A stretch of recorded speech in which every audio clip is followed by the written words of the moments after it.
فیصلی بان مرحومہ بنت امیر حسن اور ان کے ابو صاحب. بسم اللہ الرحمن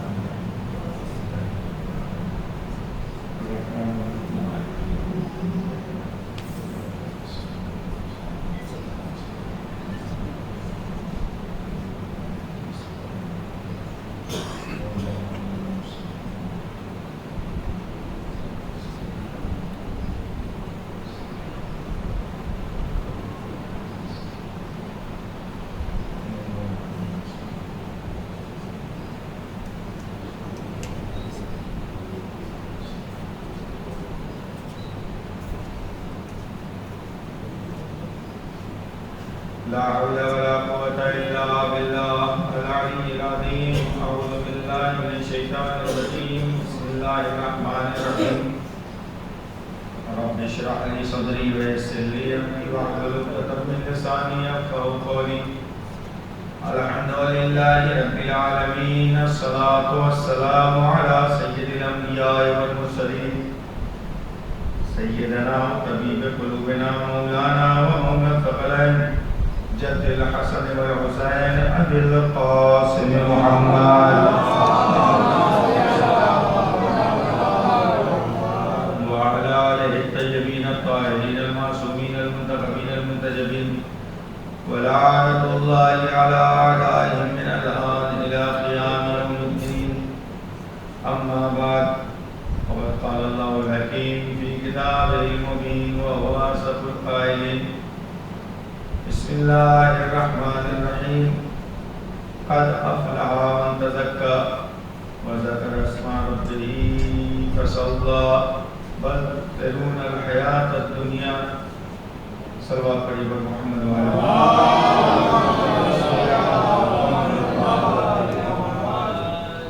عزیزان گرامی محترم سامعین کرام، مشہور و معروف سورہ جس کی چند آیتیں میں نے آپ کے سامنے پیش کی ہیں اور اسی ذیل میں چند باتیں آپ کے سامنے عرض کرنا. لیکن اس کے پہلے میں یہ ادھر والے مجموعے سے گزار جلدی سے تھوڑا سا آگے آ جائیں تاکہ میں جتنے آپ نزدیک رہیں گے اتنی جلدی میں باتیں کر لوں اور گفتگو کو جلد از جلد مکمل کر دوں. عزیزان گرامی، چونکہ سال سوال کی وجہ سے مجلس کا عنوان مجلس عرفہ رکھا گیا ہے. کسی نے مجھ سے سوال کیا کہ آپ خطاب فرما رہے ہیں جس مجلس کو، اس مجلس کا عنوان لکھا ہے کہ مجلس عرفہ. یہ عرفہ کہاں سے آیا اور کیوں آیا؟ گزشتہ مجلس میں نے بھی صدر پہ تھوڑا سا اشارہ اس چیز پہ کیا تھا، پھر میں دوہرا دوں تاکہ سوالی تک اس کی جھولی خالی نہ رہ جائے، اسے کچھ مل جائے. میں نے بتایا کہ گزشتہ مجلس میں نے کہا تھا 3-4 روز قبل کہ در حقیقت عرفہ حقیقی جو ہے وہ ذی‌الحجہ میں 9 ذی‌الحجہ جسے کہا جاتا ہے، وہ عرفہ حقیقی. اس کو لوگوں نے نام دیا ہے اور طرح طرح کی باتیں اس کی لوگوں کی تیار ہو گئی ہیں کہ یہ عرفہ جو ہے عورتوں والا ہے. ٹھیک ہے، بہت سی چیزیں نہیں ہیں ایسے ہی اسلام میں، تو چھوڑنا ہے تو سب چھوڑو، ایک پہ مت چپکو. شادیوں میں نہ جانے کتنی ہماری رسمیں ہیں کہ جس کا اسلام سے کوئی تعلق نہیں ہے کہ نہیں؟ نہ جانے کتنی رسمیں کہ کہاں سے صحرا آ گیا. رسول اللہ کو بتائیے کون سے پھول کا صحرا باندھا گیا تھا شادی کے بعد. اگر بات یہی آ جائے تو پورے سب نکالی جائے گی. رسول اللہ کو صحرا کون سا باندھا گیا تھا؟ پگڑی کس کلر کی باندھی گئی تھی جب دولہا بنے تھے رسول خدا؟ ہے نا؟ ساری باتیں آئیں گی نا. بہت سی جگہ رسم ہوتی ہے کہ پگڑی صرف بہنوئی باندھتا، تو رسول اللہ کے کس بہنوئی نے باندھا تھا؟ پھر اس کے بعد بہت سی رسمیں ہیں. سود میں بھی کچھ رکھا جاتا رسول اللہ کے جب پگڑی بن رہی تھی تو کتنا رکھا گیا تھا؟ کیا رکھا گیا تھا؟ اگر جانیں کہ تہ تک تو بہت ہی، لیکن ایک چیز یاد رکھیے مختصر طور سے جسے عقل بھی جس جواب کو قبول کرتی ہے، اسلام روکتا ہر اس چیز سے ہے جو اسلام کی بنیاد سے، اسلام کے اصول سے ٹکرا جائے، اور اسلام ہر اس چیز کی اجازت دیتا ہے، اسلام ہر اس چیز کی اجازت دیتا ہے کہ جو نہ ٹکرائے، کس سے؟ اسلام سے، قرآن سے، پیغمبر کی سیرت سے اور سنت سے، ائمہ کی سیرت سے نہ ٹکرائے، اس کی اجازت ہے۔ اب اگر عرفہ نام دے دیا گیا کسی ایک مجلس کا تو اس مجلس میں بتائیے برائیاں ہوتی ہیں یا اچھائیاں ہوتی ہیں؟ برائی ہوتی ہے یا اچھائی ہوتی ہے؟ اگر آپ یہ کہتے ہیں کہ اچھائیاں بیان ہوتی ہیں تب یہ بتاؤ کبھی اسلام نے کسی اچھائی کو بیان کرنے سے منع کیا ہے؟ جو کیجیے گا درحقیقت اگر خود کلمہ عرفہ میں غور کریں، عرفہ کے معنی ہے معرفت کے، پہچاننے کے۔ ایک وہ عرفہ ہے کہ جس کی اہمیت کو دعائے عرفہ میں خود امام حسین علیہ السلام نے ارشاد فرمایا،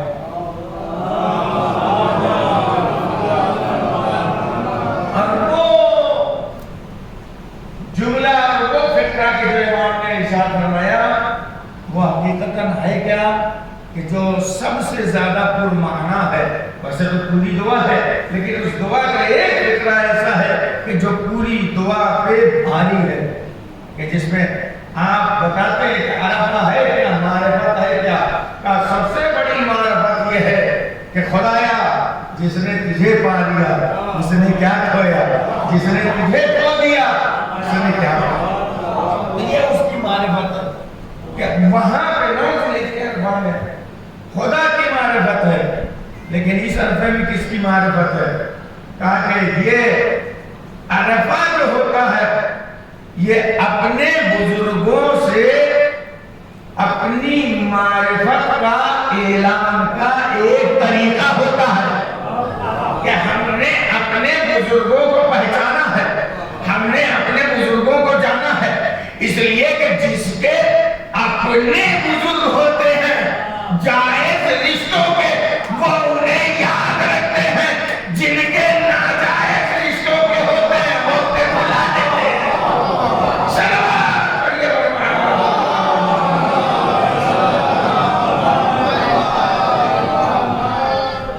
لہذا ہمیں بہت زیادہ ان چیزوں میں جانا چاہیے۔ ایک کلیہ ہے، ہر وہ کام جائز ہے کہ جو اسلام سے اور دین سے نہ ٹکرائے، اور جہاں اسلام اور دین سے ٹکرا جائے۔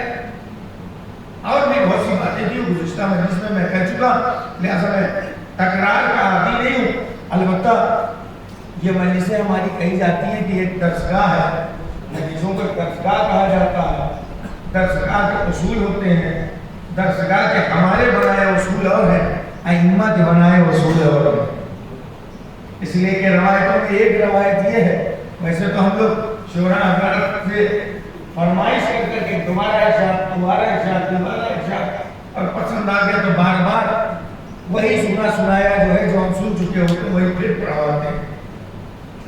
بعض جگہ تو دیکھنے کے ملا سننا مقصد نہیں ہوتا، بہت سے لوگ اپنا شاعر سے تعلقات ظاہر کروانا چاہتے ہیں، کیا ہماری پہچان ہے، سلمان پڑھیے اور محمد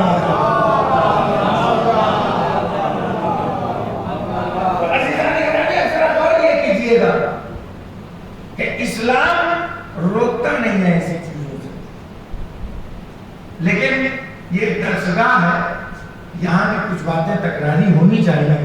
وہ جو روایت میں یاد کرنا چاہ رہا تھا، روایت کا کلمہ اور اس کے الفاظ ہیں، اور معصومین سے منسوب یہ روایت ہے کہ جس میں ارشاد ہوا کہ الدرس حرف، چونکہ درسگاہ ہے نا، الدرس حرف والتکرار الف، سبق ایک حرف ہو لیکن اس کی تکرار 1000 بار ہونی چاہیے۔ 1000 بار اس کی تکرار ہونی چاہیے. شاید کہیں کہ 1000 بار کچھ زیادہ لگ رہا ہے، تو میں کہوں گا کہ رسول خدا نے نہیں کہا تھا کہ میں غدیر خم میں تمہیں ایک سبق دے رہا ہوں اور اس سبق کی تکرار ہوتی رہے، رکنے نہ پائے، چین بڑھتی چلی جائے، حاضرین غائبین تک یہ بات پہنچاتے رہے. یہ کیا ہو رہا ہے؟ الدرس حرف و تکرار والکن. ہر شخص کی ذمہ داری ہے کہ اس میدان کو آگے تک پہنچاتا رہے. صلوات پڑھیے بر محمد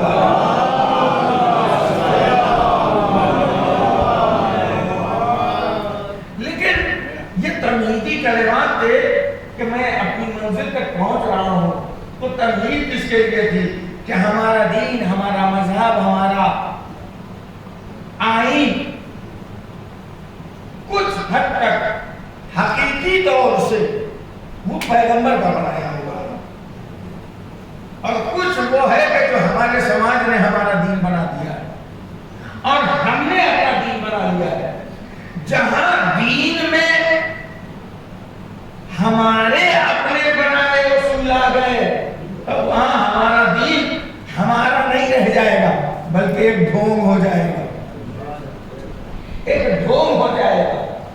اور جہاں حقیقی دین ہوگا وہ ڈھنگ ہو جائے گا. دیکھیں ڈھونگ اور ڈھنگ میں اب اسی پہ آج گفتگو سن لیجیے. ڈھونگ کیا ہے، ڈھنگ کیا ہے؟ جو آیت میں نے پیش کیا ہے اس کا ترجمہ میں نے نہیں پیش کیا. کوئی مائک سے واقف ہو تو ذرا سا اس کا جو ہے یہ ہاں اس کو ذرا بند کیجئے. سلوات پڑھ ایکو بند کر دیجئے. سلوات پڑھیے بر محمد.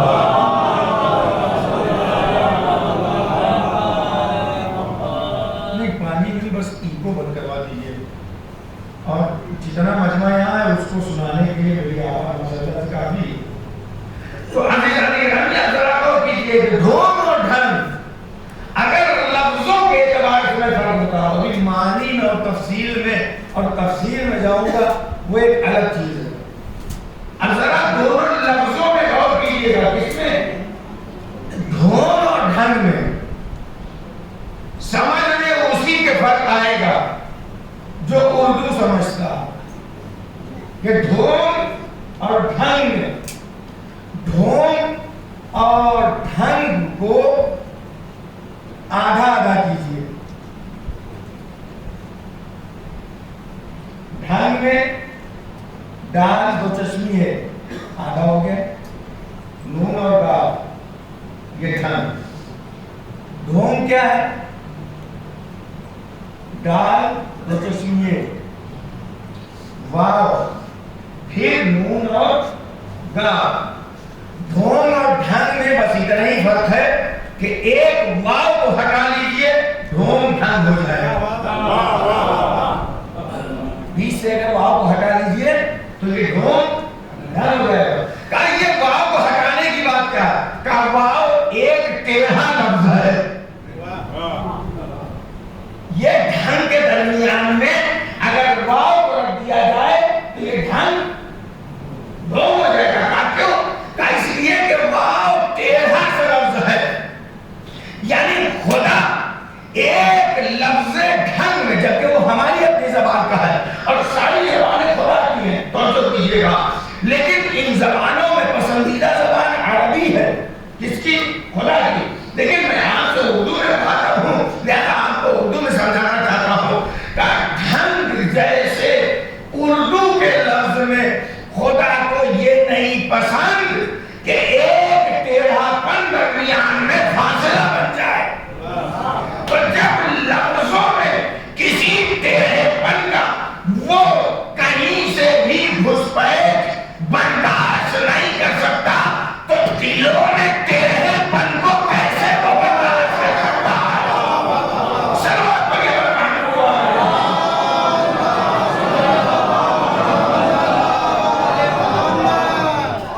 لہذا اب اگر ہمیں ڈھنگ کی زندگی گزارنا ہے تو وہ سورہ کہ جو کم سے کم عید اور بقرعید پہ تو سننے کو ملتا ہے. البتہ ہم لوگوں کا جو بچپنا تھا اس بچپنے میں کوشش یہ کی جاتی تھی کہ پہلی فرصت میں اس کے پہلے کوئی مولوی صاحب مکتب میں پڑھائیں، گھر میں مائیں ہی بچوں کو چھوٹے چھوٹے سورے یاد کرا دیتی تھی. ہم توحید، چارکول اور سورہ شمس، سورہ اعلیٰ جسے سب اسما کے نام سے جانتے ہیں لوگ، یہ مائیں یاد کرا دیتی تھی. اب کی مائیں کیوں نہیں یاد کراتی؟ نہیں، وہ ماؤں کی غلطیاں نہیں ہیں، ان ماؤں کے انتخاب کرنے والوں کی غلطیاں ہیں. ان ماؤں کی غلطیاں نہیں ہیں، ان ماؤں کو انتخاب کرنے والوں کی غلطیاں ہیں. کہیے ان کی کیسے غلطی ہوئی؟ کہا ایجوکیٹڈ چاہیے. وہ ایجوکیشن کیسا؟ کہا کم سے کم میں ہونا چاہیے. صلوات پڑھیے محمد والے. تو ظاہر سی بات ہے کہ جب دنیاوی تعلیم یافتہ آپ گھر میں لے کر کے آئیں گے تو آپ کو دنیا تو ملے گی، دین نہیں ملے گا. اسی لیے حدیث کے الفاظ ہیں کہ جب بھی شادی کرنے کا ارادہ ہو تو اپنے لیے اپنے بچوں کی ماں کا انتخاب کرو. اپنے لیے بیوی نہیں، بچوں کے لیے بہترین ماں کا انتخاب کرو. اور شاید کسی مجلس میں یہ بھی عرض کر چکا ہوں، پھر اسے دوبارہ میں آپ کے سامنے پیش کر دوں. اس انتخاب میں جو ایک لفظ استعمال کیا گیا ہے کہ ڈھونگ اور ڈھنگی کی بات ہے.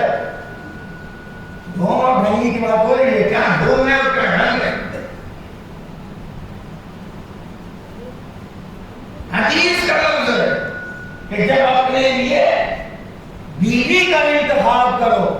دیکھیں کچھ لوگ کہیں گے کہ ہم لوگوں کو کیا سنا رہے ہیں مولوی صاحب، ہم لوگ تو سب اچھا برا سب کھیل چکے. تو کم سے کم وہ جو پریشانیاں آپ جھیل چکے ہیں بچوں کو نہ اٹھانے دیجیے، اس لیے عرض کر دیا جائے. لیکن اب بچوں کو بھی اتنا ماشاءاللہ ماڈرن بنا دیا گیا، نوبت ہی نہیں آنے دیتے کہ اما ابا انتخاب کریں. صلوات پڑھیے محمد والے. لیکن یاد رکھیں حسیے نہیں، یہ انتخاب کہا دیا ہے دین نے، اسلام نے، شریعت نے. اپنی مرضی بچوں پہ مت تھوپو، ان کی مرضی کو شامل کرو. آپ کے یہاں مجلس میں اس طرح میں اشارہ کر چکا ہوں جناب ام البنین کے حوالے سے جب گفتگو کر رہا تھا. یہ دن بات مجھے ذہن میں اور یاد ہے. البتہ اکثر و بیشتر ہوتا یہی ہے کہ خطیب پڑھ دیتا ہے، مہمان سن کے بھول جاتا ہے. لیکن مجھے بھروسہ ہے آپ لوگوں پہ، اس لیے کہ ہم غدیری ہیں. غدیر میں دونوں مجمع تھے، ایک وہ تھے کہ جو سن کے بھول گئے، ایک وہ تھے جو سن کے یاد رکھا. صلوات پڑھیے محمد والے.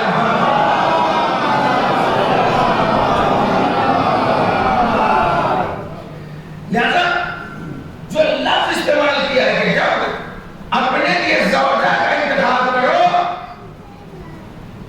تو گھور کی گھاس کا انتخاب مت کرنا. یہی لفظ ہے، میں نے یہ ترجمہ کیا ہے. گھور کی گھاس کا انتخاب مت کرنا. آپ لوگوں سے بہتر کون سمجھ سکتا؟ گاؤں دیہات والے گھور بھی سمجھتے ہیں، گھور کی گھاس بھی سمجھتے ہیں. گھور کی گھاس دکھا ہے اور کیا ہے، بڑی ہری ہری، بڑی اچھی لگتی ہے دیکھ کے. جانور دیکھتا ہے تو دوڑتا ہے بہت تیزی سے، لیکن جاتا ہے تو سون کے کنارے رہ جاتا ہے، نہیں کھاتا. کیوں نہیں کھاتا؟ ایک جانور میں اتنی سمجھ ہے اچھی لیکن کھانے لائق نہیں ہے. کیوں نہیں کھاتا جانور؟ کبھی غور کیا؟ وہ اس لیے کہ پہلی نظر میں جب دیکھتا ہے تو دوڑتا ہے. کیوں؟ اس لیے کہ ہری ہری اور خوبصورت دکھائی دیتی ہے. جب قریب پہنچتا ہے تو اس میں جب سونگتا ہے تو بدبو محسوس ہوتی ہے. اس گھاس میں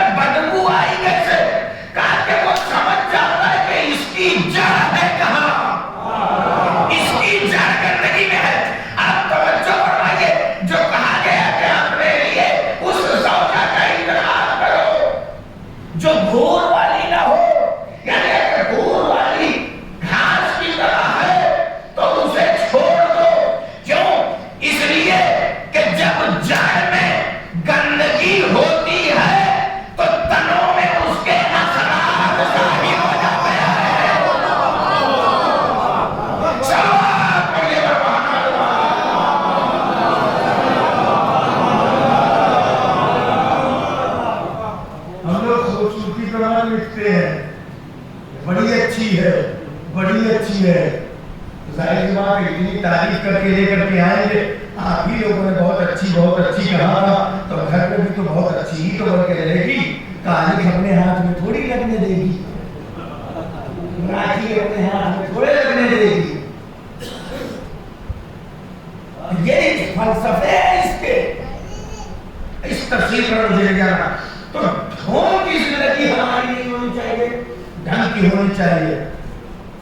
تو ہمارے گھروں میں رواج تھی کہ بچوں کو یاد کرایا جاتا تھا. ان میں سے ایک سورہ یہ تھا کہ جس کا نام سورہ اعلیٰ ہے اور سبح اسما کے نام سے لوگ جانتے ہیں. اسی کی یہ آیتیں ہیں کہ جس میں پروردگار عالم کا ارشاد ہو رہا ہے قد افلح من تزکا, کامیاب وہ ہوگا جس نے تزکیہ نفس کیا. کامیاب وہ ہے جس نے تزکیہ نفس کیا, اپنے نفس کو پاک و پاکیزہ کیا, وہی کامیاب ہے. فذکر اسم ربہ فصلی, اور کامیاب وہ ہے جو اپنے پروردگار کو یاد کرے. ثواب کے محمد والے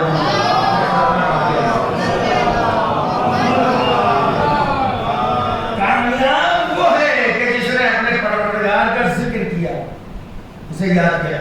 فصلی, اور اس نے نماز پڑھی. فصلی, بس اس نے نماز پڑھی. بات کہاں سے شروع ہے؟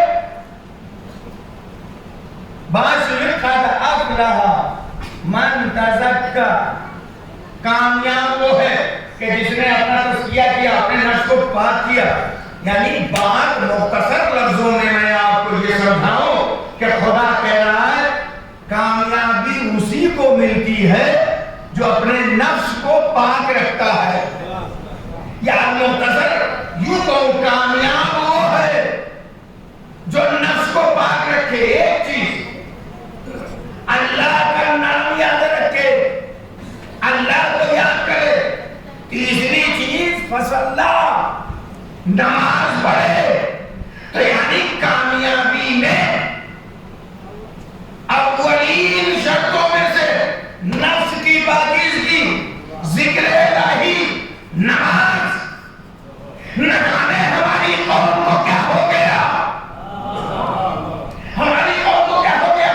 کامیابی خدا جسے کہہ رہا ہے اسے چھوڑا, نفس کو پاک رکھنا ہے تو ساری برائیاں, حسد, غیبت, جلن, لڑائی جھگڑا, برائیاں, وہ سب لا کر کے دل میں رکھے جا رہا ہے. ذکر الہی کرنا ہے, وہ نہیں ہے. فصلی, یہ تو آخری مرحلہ ہے. نماز پڑھیں گے نہیں, ایک دن پڑھوا لیں گے. صلوات پڑھیے.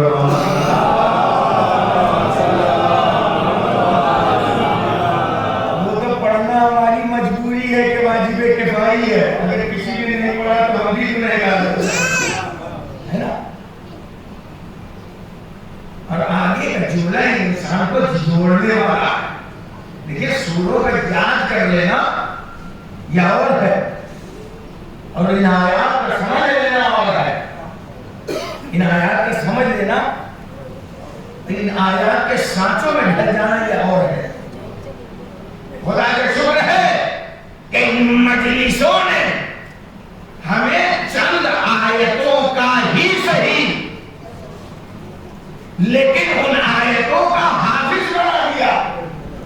اور صرف حافظ ہی نہیں, کم سے کم جتنی آیات ہم جانتے ہیں کم سے کم ان کے ترجمے اور تفسیر سے بھی واقف ہے.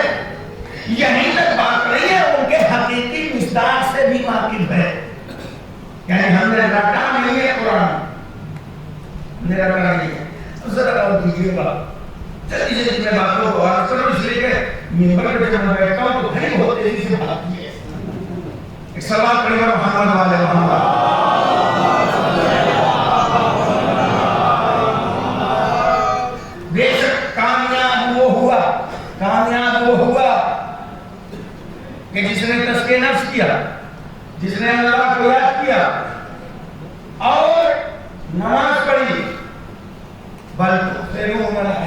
دنیا، بلکہ یہ انسان کیا ہو گیا،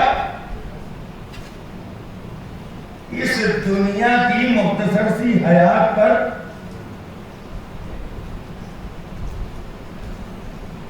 پائیدار ہو گیا، وہی رک گیا. اور اس کے بعد والآخرۃ خیر وابقیٰ، یہ ہے اہم مسئلہ. انسان دنیا کی مختصر سی پونجی پر، دنیا کی مختصر سی چمک اور دمک میں انسان بند کر کے رہ گیا ہے، جبکہ خدا کیا کہہ رہا ہے، آخرت ہی خیر ہے اور ہمیشہ باقی رہنے والی ہے. آخرت ہی تمہارے لیے. اب ذرا غور کیجئے گا، یہ انسان کو پروردگار عالم جو دعوت دے رہا ہے، کہنے کہ کامیاب کون؟ کامیابی کہاں سے مل سکتی ہے؟ کہ جس نے تزکیہ کیا اپنا. آپ ذرا غور کیجئے گا، اکثر و بیشتر جگہوں پر جہاں بھی بات آئی ہے وہاں تزکیے کو پہلے رکھا گیا ہے. دیکھیں تزکیہ پہلے رکھا گیا. آپ آئیے سورہ جمعہ میں، یہ تو کم سے کم ہفتے جو ہے آپ لوگ سنا کرتے ہیں، وہاں پہ پہلے جو لفظ استعمال کیا گیا وَيُذَكِّيهِمْ وَيُعَلِّمُهُمُ الْكِتَابَ وَالْحِکْمَةَ، وہاں بھی تعلیم کے پہلے پیغمبر کا جو کام بتایا گیا اسے تزکیہ کہا گیا. تزکیہ یعنی نفس کو پاک کرنا. دو مثالیں یہاں دوں گا اور گفتگو کو آگے. یہ آخر تزکیہ ہے کیا؟ تزکیہ تزکیہ تزکیہ اتنا سنتے چلے جا رہے ہیں، آخر ہے کیا اور ہوتا کیسے ہے؟ توجہ کیجیے گا، یہ تزکیہ ہوتا کیسے ہے. اب ذرا غور کیجیے گا، یہ مثال ظاہر نہ ہونے پائے. عزیزان گرامی، عزیزان محترم، یہ تزکیہ ہے کیا؟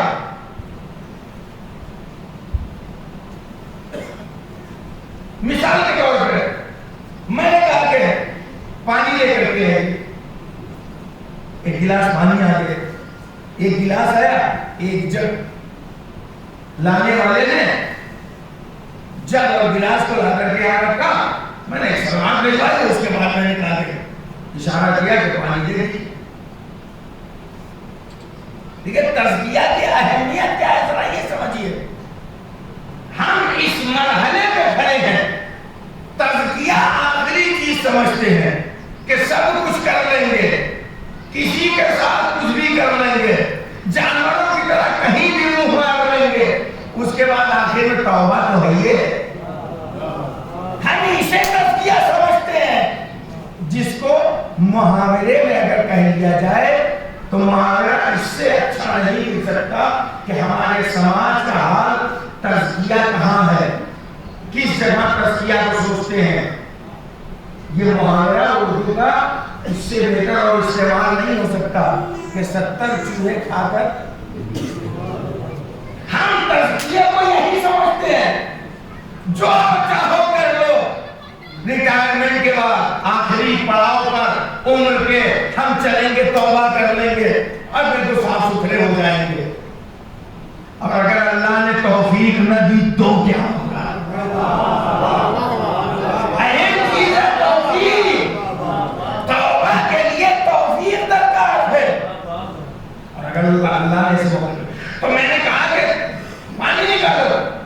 کوئی بچہ تھا، اس نے فوراً گلاس میں نکالا اور مجھے دے دیا. میں بھی جوش میں نے ہاتھ بڑھایا اور دیا. جیسے آدمی جب پانی پینے لگتا ہے ہونٹ کے قریب لے جاتا ہے، گلاس کے اندر ضرور نگاہ پڑ جاتی ہے.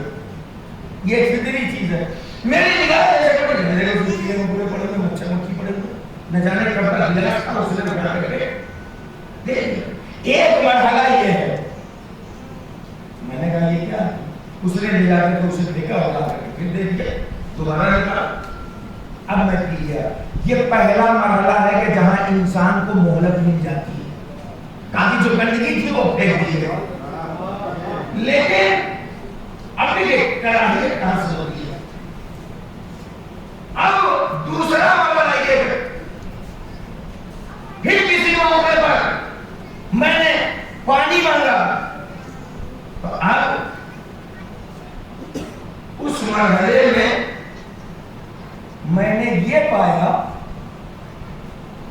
گلاس تھا اس کا پانی تھا، اس میں چوہوں کی نشانیاں تھی.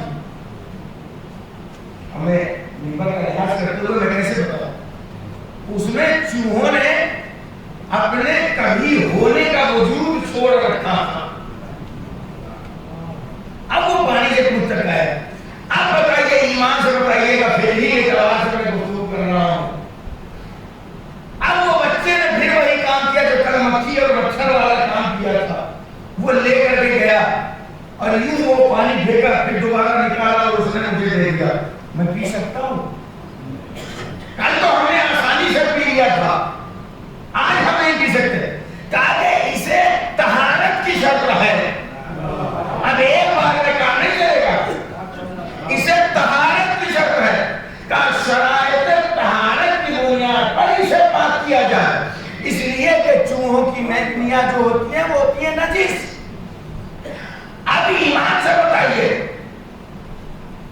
اس میں ایک گلاس کیا پوری 1000 لیٹر کی ٹنکی بھی اگر الٹ کر کے بار بار دیا جائے تو اس گلاس میں پانی پینے کے قابل ہوگا؟ کہا نہیں. کیوں؟ کہا اس لیے کہ چوہوں کی مینکیاں جو ہیں اس میں چپکی ہوئی ہے. جب تک کہ عین نجاست نہ ظاہر ہو جائے اس ظرف کا پانی پینے کے قابل نہیں ہے. یہی کچھ مرحلہ ہمارے ساتھ ہے کہ ہم مذہبی اور دینی لوگوں کے درمیان رہتے ہیں اور دینی بننے کا ڈھونگ ہوتا ہے. وہ ہمارے مذہبی رہنے کا ڈھونگ ہوتا ہے. یہ دین کا ڈھنگ نہیں ہوتا، یہ دین کا ڈھونگ ہوتا ہے. وجہ کیا ہے؟ وجہ یہ ہے وہی گلاس والی پوزیشن ہے کہ مینگنی پھینکی نہیں گئی، پانی میں پانی الٹا جا رہا ہے. کہا ہوا کیا؟ کہا جتنے بھی ساتوں سمندر کے پانی ڈال دو وہ پینے کے قابل نہیں رہے گا. کہا کیوں؟ کہا جب تک کہ اس عین نجاست کو خرچ کر کے نکال نہ دو، طہارت کی شرطوں کو پورا نہ کیا جائے، اس وقت تک پینے کے قابل نہیں رہے گا. ڈھونگ والے مسلمان کا یہی عالم ہے کہ جب دل میں اس کے گناہوں کی مینگنیاں بیٹھی ہوئی ہیں، جب تک انہیں کھرچ کر کے نہ نکل دیا جائے اس وقت تک اچھی باتیں اور اچھائیاں دل میں نہیں اتر سکتی.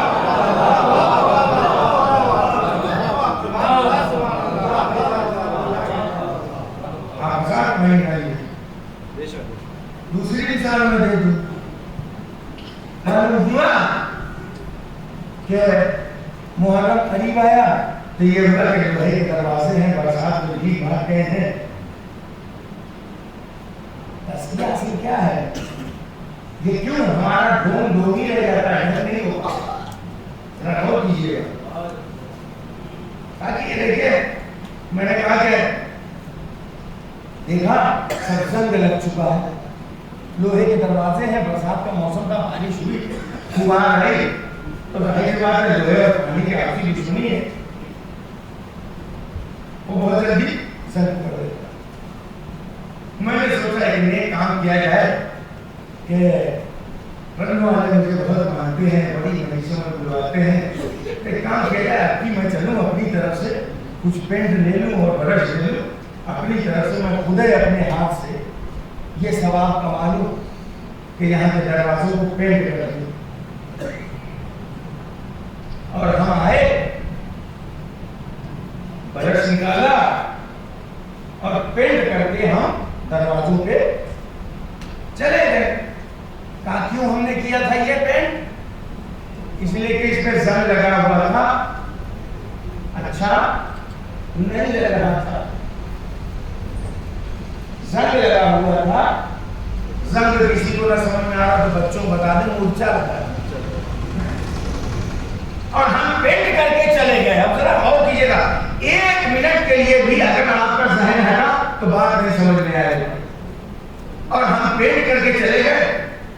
پتہ چلا 20-25 دن کے بعد کہ کوئی صاحب یاد کیا کہ یار مولانا کتنے اچھے آدمی ہیں. میں اپنی مثال دے رہا ہوں تاکہ بعد میں کسی کو بری نہ لگے. مولانا صاحب کتنے اچھے ہیں, خود ہی پینٹ لے کر کے آئے, خود ہی برش لے کر کے آئے, پینٹ کر کے چلے گئے. تو ایک مجلس ان سے پڑھوا لی جائے. اب ہم پھر مجلس پڑھنے کے لیے آئے تو جیسی گیٹ کے پاس آئے تو چوکھٹ چومنے کی کوشش کیا, نگاہ دروازے پہ پڑ گئی. دروازے پہ پڑی, دیکھا تو دروازے پہ جہاں سے ہم نے پینٹ کیا تب پپڑیاں چھوڑ رہی ہیں وہاں, پپڑیاں چھوڑ رہی, چپڑ نکل رہا. ہم نے کہا منصوبہ سب سے ایک نمبر کے بعد پیٹ لے کر کے آیا تھا, بالکل اپنی حلال کمائی کی. اکثر و بیشتر یہی ہوتا ہے جب انسان کی اپنی ملکیت اور مالیت جو ہے بہت مشکوک لگتی ہے تو پہلے اس کی حلالیت کی گواہی دیتا ہے.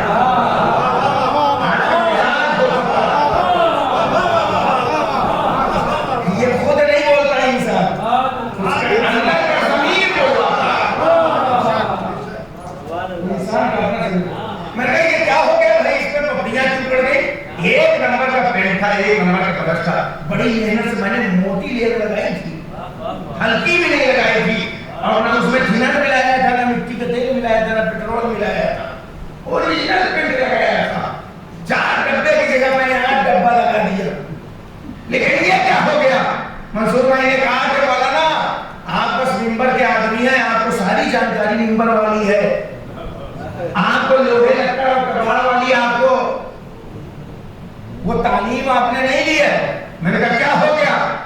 کہ لوہوں کی ایک خاصیت ہوتی ہے کہ اگر اس پہ زنگ لگ گیا ہے تو پہلا کام یہ ہے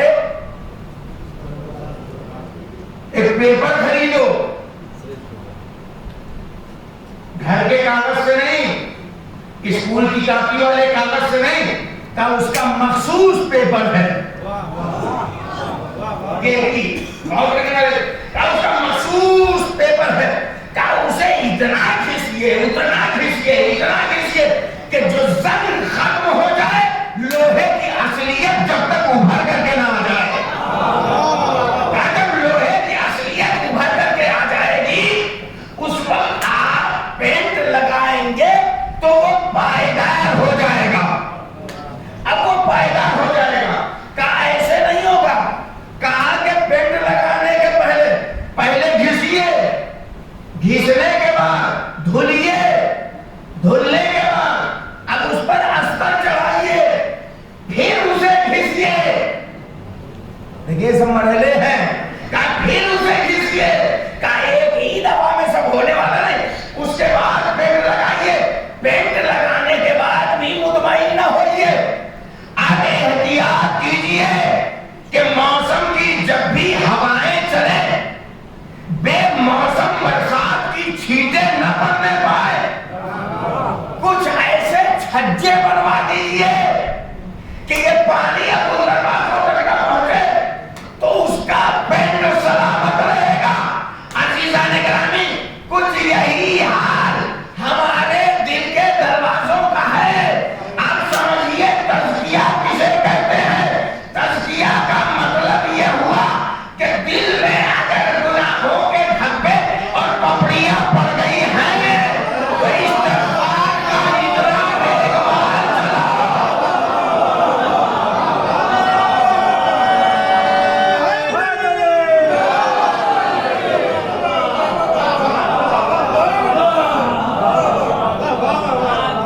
استغفار کا اتنا بےغبار چلاؤ کہ اس کی اصلیت آ جائے, اصلیت آ جائے. اور اس کے بعد توسل کا استر لگاؤ. اس کے بعد توسل کا استر لگاؤ اور پھر اس پر ریگمال استغفار کا پھیر کر کے دیکھو کہ استر نے اس کی اصلیت واپس لانے میں مدد کی ہے کہ نہیں. اب مسئلہ ایک چیز کا اور ہے, استر بھی مارکیٹ میں ڈپلیکیٹ ملتے ہیں. مارکیٹ کی اصلیت واپس لانے کے لیے وسیلہ بنایا گیا ہے. تو اب وسیلوں کا اثر جب نکلو خریدنے کے لیے تو پہلے یہ دیکھو اصلی ہے کہ نقلی ہے. ارے لفظ جب بدلوں گا تبھی سمجھیں گے کیا. ارے وسیلوں کا اثر جب لینے کے لیے نکلو تو دیکھ لو غدیر والا ہے کہ صحیح والا ہے.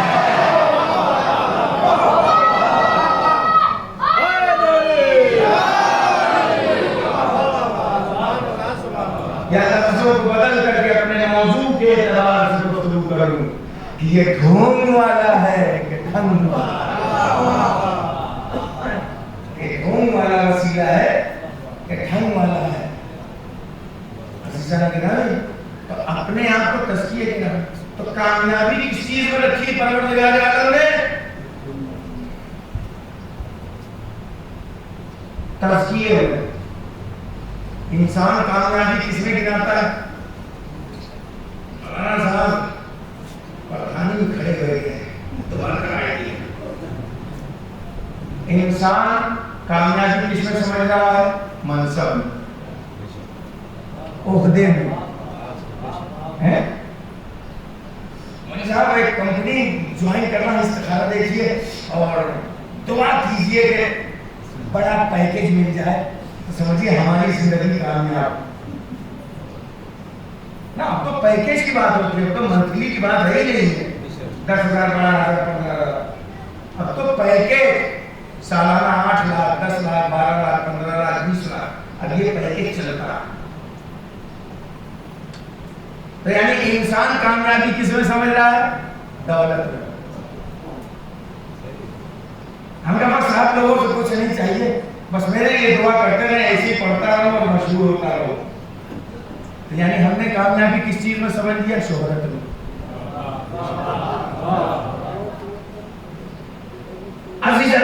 دیکھیے میں جتنا مطمئن ہو کر کے اور جتنی محنت کے ساتھ یہ منبر کی قسم کھا کے کہہ رہا ہوں، رنوں میں نے جتنی محنت اور جتنی آمادگی اور تیاری کے ساتھ پڑھتا ہوں ظاہر میں نہیں پڑھتا، اس لیے کہ یہاں کی سماعتوں کے بھروسہ ہے.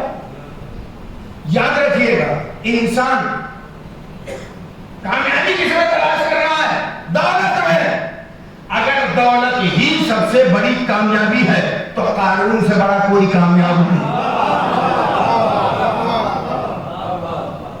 اگر دولت سب سے بڑی کامیابی ہے تو قارون سے بڑا کوئی کامیاب نہیں.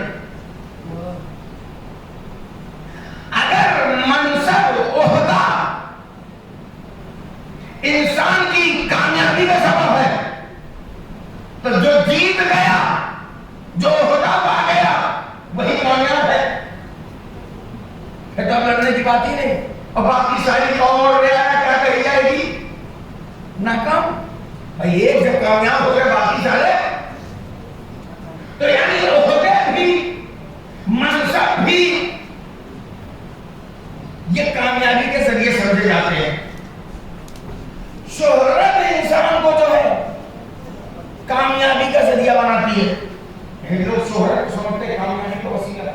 تو مجھے بتائیے کہ طرح طرح کے مشہور لوگوں میں سے ایک نام تو آپ نے سنا ہوگا حاتم طائی کا. اس کی بھی جو شہرت ہے سکھانا ہوگا. کیا اپنے آپ کو کہہ سکتا ہے کہ میں کامیاب ہوں؟ نہیں کہہ سکتا. تو عزیزان گرامی بات کیا ہے؟ کیا دولت کامیابی کا ذریعہ ہے؟ کامیابی دولت سے ملتی ہے، شہرت سے ملتی ہے، حکومت سے ملتی ہے، منصب سے ملتی ہے. تاکہ اگر دولت سے کامیابی ملتی، دیکھیں دنیا میں کسی نے دعویٰ ہی نہیں کیا آج تک حقیقی کہ کامیاب میں ہوں، کامیاب میں ہوں، کامیاب میں ہوں. لیکن کائنات میں ایک ہی شخص ہو گیا جس نے حکومت کو بھی ٹھوکر ماری، دولت کو بھی ٹھوکر ماری، شہرت کو بھی ٹھوکر ماری.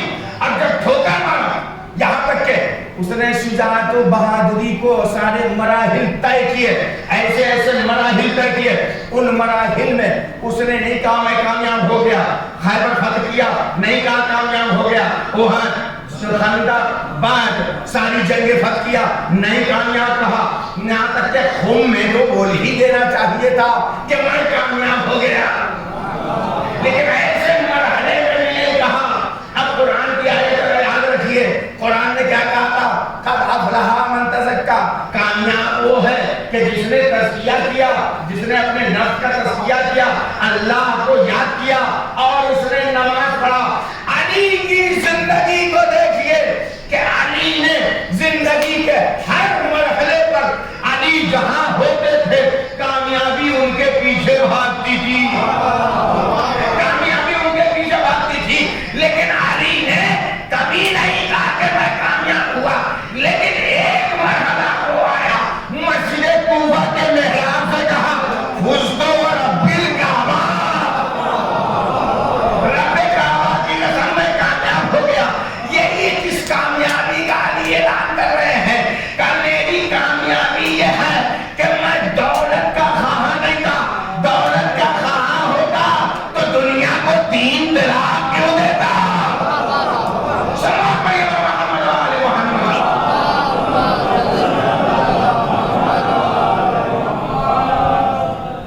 آپ کی جگہ خالی ہے، صلوات پڑھیے محمد و آل محمد۔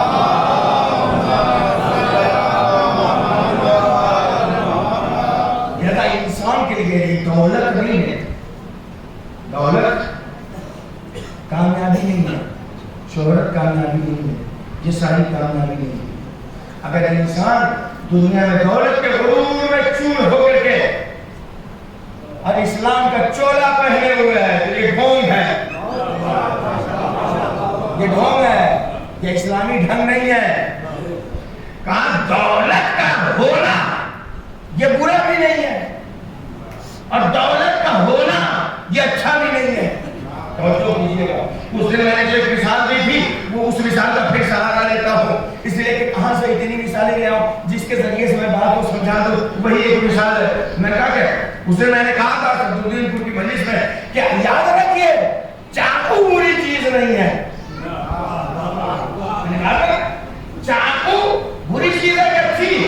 اس دن نے یہی سوال کیا تھا، میں نے کہا نہ اچھی ہے نہ بری، یہ تو طے کرے گا اس کا استعمال،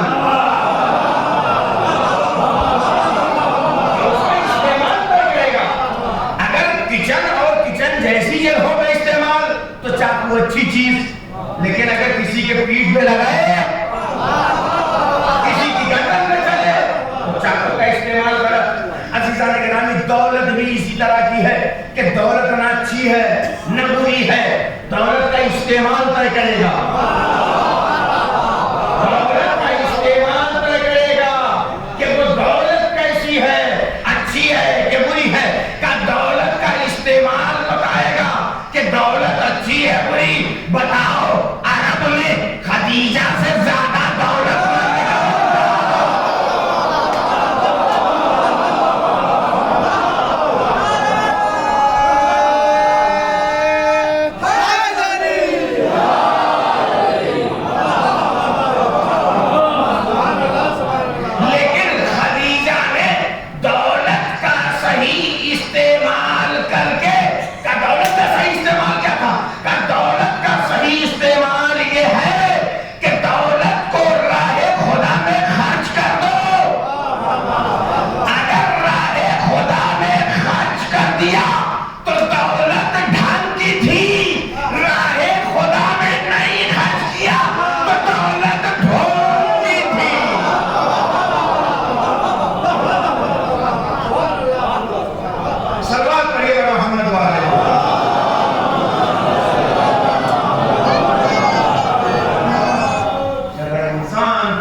عزیزان گرامی، اب ذرا غور کیجیے گا، یہ گفتگو اس ڈھونگ اور ڈھنگ کو کسی کو اوپر مت فٹ کیجیے گا۔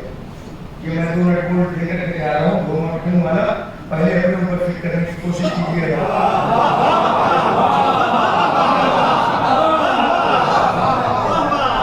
اپنے اوپر فٹ کرنے کی کوشش کیجیے گا، کون سا بیٹھ رہا ہے؟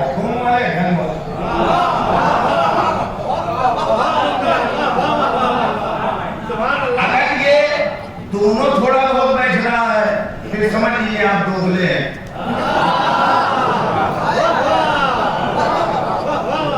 نہیں ہو سکتا ہے بیٹھے جائیں، کہیں کچھ اچھے بھی ہیں، کہیں کچھ برے۔ دیکھیے میں یہ رٹ بول دے رہا ہوں، خود کے اوپر فٹ کیجیے گا، للہ اس مجلس کی قسم، اس فرض کی قسم، اگر اپنے آپ کو ڈھونگ والوں سے بچانا ہے، ڈھنگ والوں میں رہنا ہے، اپنے اوپر فٹ کر کے دیکھیے۔ اس لیے کہ دیکھیں صرف علی علی کہہ دینے سے کوئی ڈھنگ والا نہیں ہوتا۔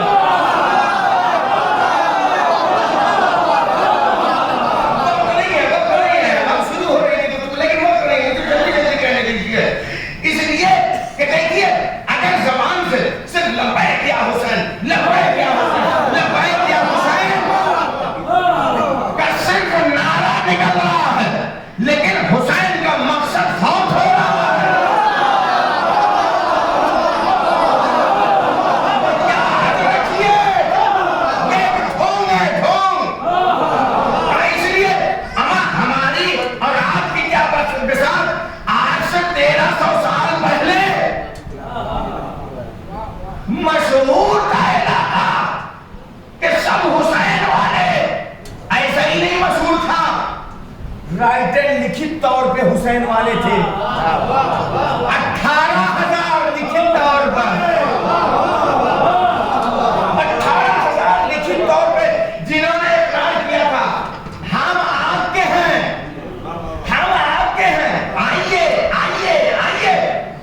آج محفل ہے نا، یاد رکھیے گا، محفل میں بیٹھیے گا، ان جملوں کو یاد رکھیے گا۔ بہت ہنس لیے کوفے والوں پر، وہ اس وقت کا حسین تھا،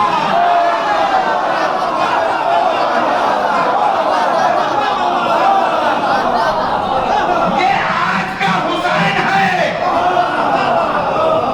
محفل میں وہی اس نیت سے جائے جو اپنے میں ان کوفے والوں کی صفت نہ پائے۔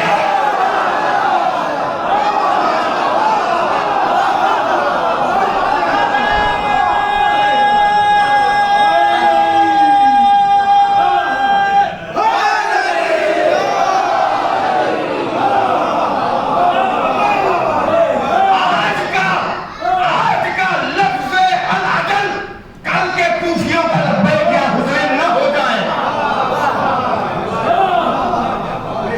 اس لیے کہ کل انہوں نے لبیک یا حسین، لبیک یا حسین کا، حسین نے بھی کہا پیمانہ میں تمہیں دیتا ہوں، تو لبیک یا حسین، لبیک یا حسین کہہ رہے ہو۔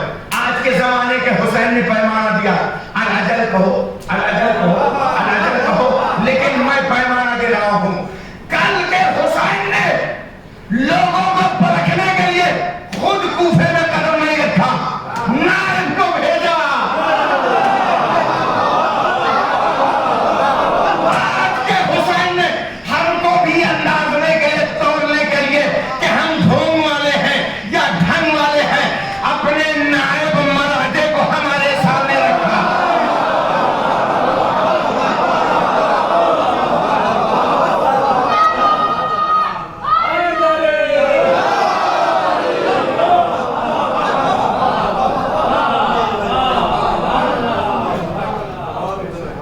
کب تک ہم ڈھونگ کی زندگی گزاریں گے؟ آخر کب ڈھنگ کے بنیں گے؟ بن جائیں گے مولوی صاحب، بس تھوڑا سا لڑکے لڑکیوں کی شادی ہو جائے، تھوڑا سا ہو جائے، یہ کر لیں وہ کر لیں، اور اگر اللہ نے ادھر سے ملک الموت کو گزار دیا تو یہی چیز اللہ نے نہیں کسی کے حوالے کیا۔ لیکن ابھی تو گفتگو شروع ہو رہی تھی، لیکن وقت ختم ہو گیا، وقت ہو رہا ہے، میں گفتگو ختم کر رہا ہوں، اور پھر انشاءاللہ اسی موضوع پہ اور بھی بہت سی باتیں پھر کہیں انشاءاللہ اطمینان سے اس پر روشنی ڈالی جائے گی۔ تو کامیابی کہاں ہے؟ کامیابی نہیں ہے کہ ہم انسان میں شخصیت ہو، آبا کہیں کر کے آپ کے سامنے ہم کتنے بھی اچھے بندے، کتنے بھی ڈھنگ کے لگے، لیکن اللہ جانتا ہے کہ ڈھنگ والا یہ ہمارے اوپر ہے یا ڈھونگ والا۔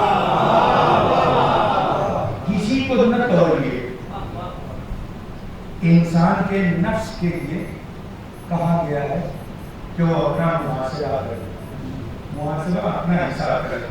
کہیں کوئی ایسی روایت نہیں ملتی کہ منصور صاحب ریاض صاحب کا، ریاض صاحب منصور صاحب کا جو ہے اعمال گنے دین کی کتنی اچھائیاں کتنی نیکیاں.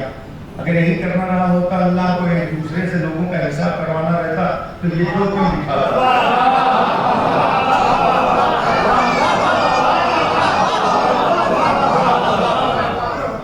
اللہ نے ان دو کو کسی کام کے لیے بٹھایا ہے نا. اگر یعنی دیکھیے پولیس کبھی کبھی کارروائی کر دیتی ہے.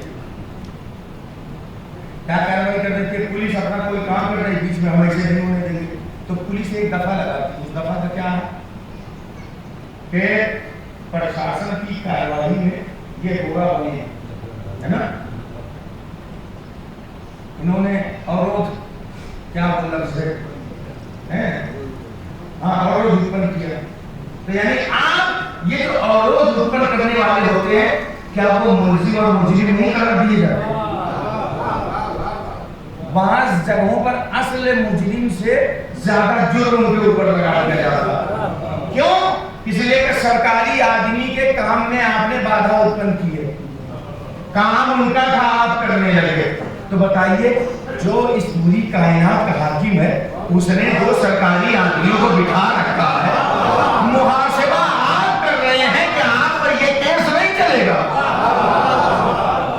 کہ سرکاری کام میں بادھا اتپن کر رہے ہیں.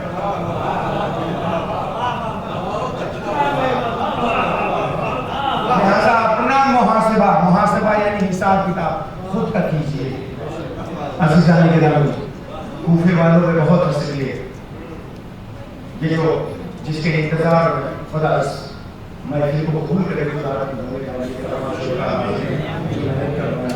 میرے پاس وقت نہیں ہے مجھے کسی مختصر پروگرام میں جانا ہے ورنہ میں آج چھٹا اور چونکہ بندی رہنا ہے شب برات وغیرہ 2 دن کا ماحول ایسے ہی جانتے ہیں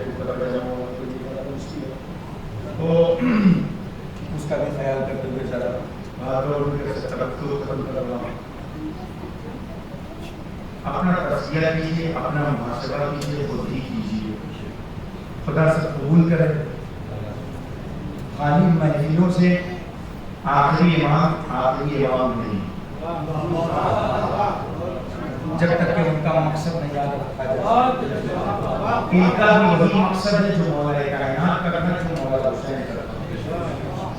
کیا مقصد تھا؟ حکومت عدل، جہاں ناانصافی نہ اس حکومت کا قیام. لہذا بہت سی باتیں لیکن ذہن میں آتی جا رہی لیکن میں بہت کنٹرول کر رہا ہوں اپنے آپ کو کہ گفتگو کو جلدی سے نہیں کروں. ایسا نہ ہو کہ کل انہوں نے بلایا تھا کوفے والوں نے اپنے آپ کو ڈھونگ دکھا کر کے گئے مسلمین اور کل وہ مدد نہیں کر سکے. ایسا نہ ہو کہ آج کے حسین کو ہم بلائیں یہ بھی ہمارے قوم ہی ہو. ایک عالم دین کا واقعہ روز دعا کرتے تھے یا آ جائے نفس کو پاکیزہ ہونا چاہیے. تھوڑی سی بھی اگر الفت دنیا اور حب دنیا ہوگی نا کہاں ختم ہے. لہذا حدیث ہے کہ حب دنیا راس کل دنیا کی محبت ہر گناہ، ہر برائی، ہر خطا، ہر غلطی کی جڑ دنیا سے. کہتے ہیں کہ میں نے کہا روز دعا کرتے تھے کہ ایک دن میں نے خواب دیکھا کہ شور ہوا کہ امام کو شور ہوا اور خواب یہ دیکھتے کہ حب دنیا کی طرف ہوئی. روز بلاتے تھے آقا آ جائیے آ جائیے آ جائیے. یہاں تک کہ کہتے ایک دن میں نے دیکھا کہ دروازے کا کنڈی ہلی تک اللہ کسی نے کیا. میں دروازے کے پیچھے تک گیا اور میں نے کہا کون؟ پیچھے سے آواز آئی کہ جس امام کو تم بلاتے تھے میں تمہاری دہلیز پر کھڑا ہوں. 1 منٹ آقا رکیے. واپس گئے کمرے میں کہ کمرہ جو ہے صاف ستھرا کر دوں, جو چیز ہے اسے مرتب کر دوں, جلدی جلدی سب بکھی ہوئی چیزوں کو سمیٹا اور کنارے کیے. واپس جب دروازے پہ آئے دیکھا کہ گلی کے اس موڑ پر امام پہنچ چکے ہیں.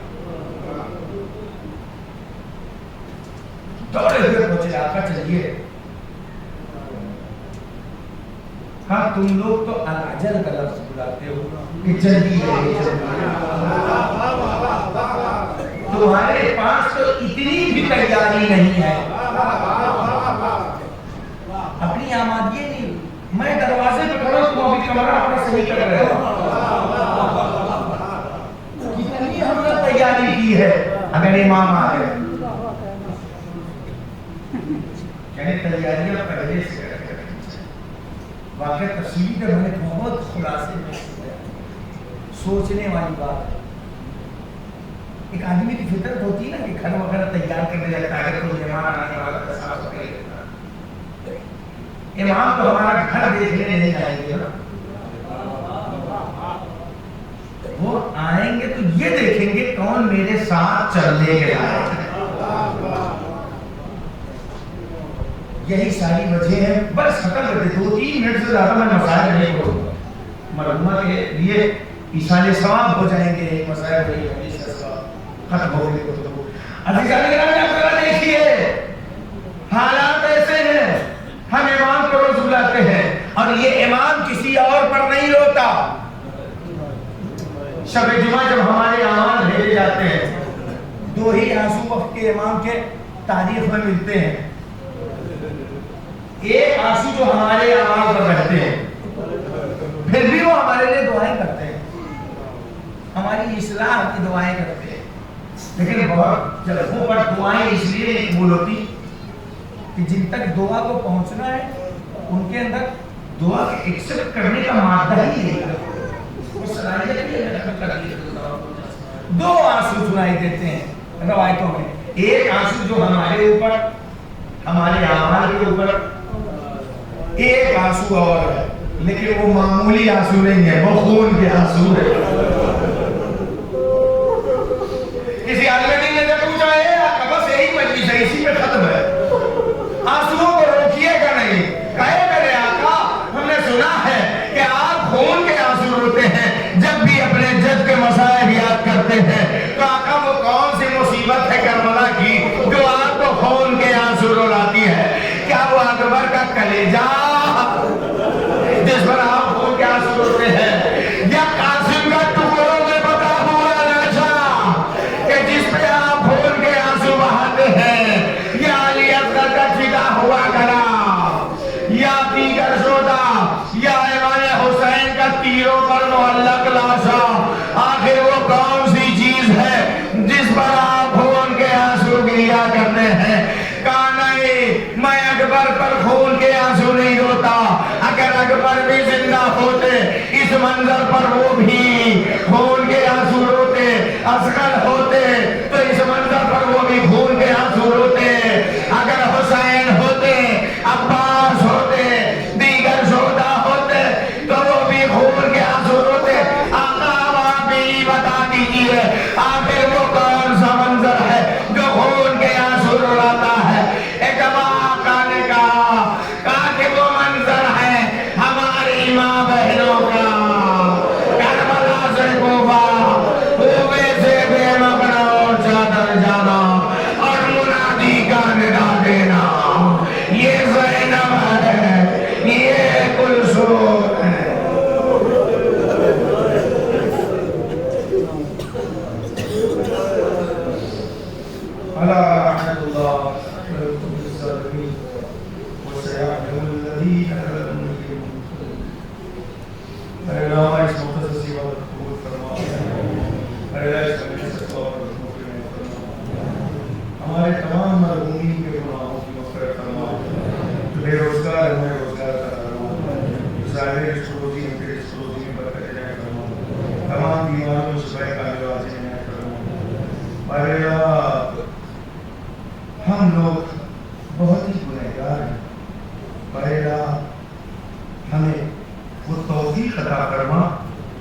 سے ہم توبہ کر سکیں اور ہماری توبہ کو شرف قبولیت عنایت فرما۔ پہلا ہم جس امام کا جشن منانے کی تیاریاں کر رہے ہیں، خدایا اس امام کو اس موقع پر ظہور کی اجازت دے دے تاکہ ہم ان کا جشن ان کی موجودگی میں منائیں۔ خدایا ان کے ظہور میں تعجیل فرما، ہم سب کو ان کے اعمال و مسائل شمار فرما۔ تقبل منا انک انت السمیع دعا برحمتک یا ارحم الراحمین۔ ایک مرتبہ سورہ ہم اور 3 مرتبہ سورہ قلب کی تلاوت فرما کر ایسری والا مرمہ کی طرح